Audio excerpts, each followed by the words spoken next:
शारीरिकं सहारिकं नीलपददे मगदे मददे मद शारीरिकं सहारिकं नीलपददे मगदे मददे मद शारीरिकं सहारिकं नीलमगदे मगदे मददे मद शारीरिकं सहारिकं नीलमगदे मददे मगदे मद।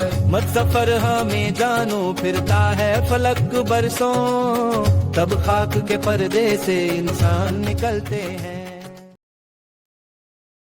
मोटेराम जी शास्त्री, मुंशी प्रेमचंद।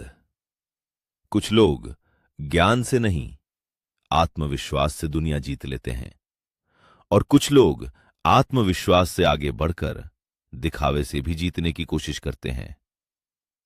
पंडित मोटेराम शास्त्री भी ऐसे ही थे।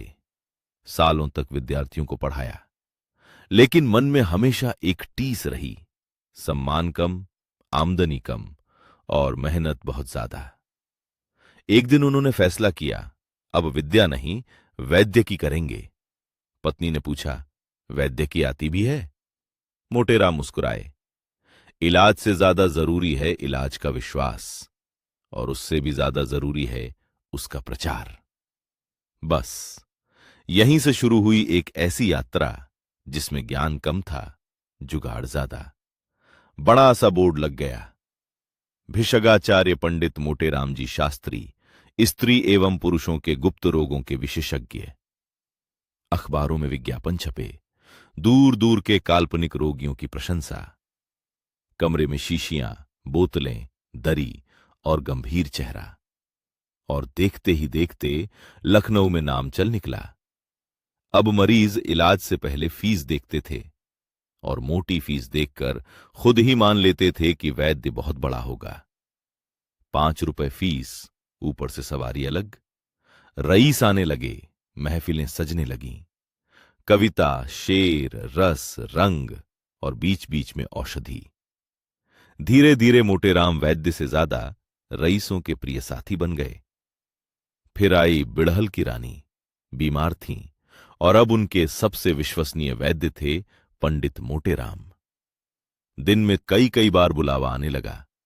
मोटर दरवाजे पर खड़ी रहती, ठाट बाट ऐसा कि पुराने अध्यापक को कोई पहचान भी न सके। लेकिन झूठ की इमारत जितनी तेज बनती है, उतनी ही जल्दी हिलती भी है। एक दिन रानी की नब्ज टटोलते हुए मोटेराम को क्या पता था कि दरवाजे के बाहर कुछ और ही फैसला उनका इंतजार कर रहा है। अचानक कई आदमी कमरे में घुसे, डंडे बरसने लगे।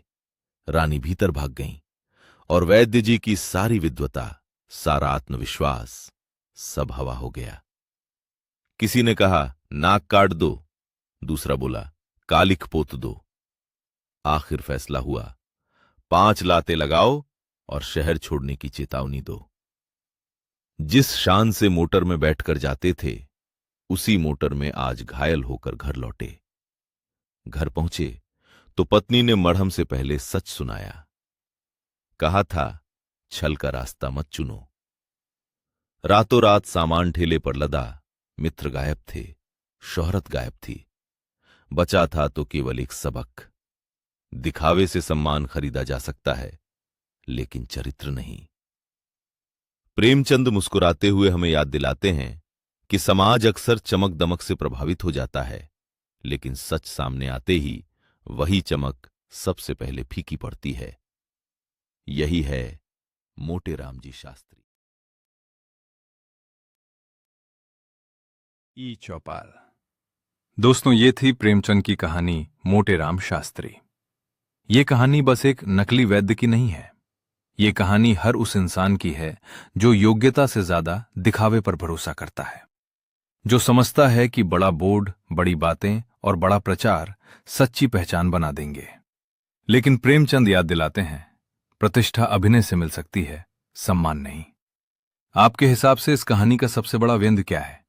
क्या मोटेराम गलत थे, या वो समाज जो बिना परखे हर चमकती चीज को सोना मान लेता है? आइए अपनी राय साझा कीजिए। प्रेमचंद महोत्सव 2026 50 दिन 50 कहानियां में। मिलते हैं जल्दी ही प्रेमचंद महोत्सव 2026 50 दिन 50 कहानियां में अगली कहानी लेकर। बने रहिए हमारे साथ। धन्यवाद।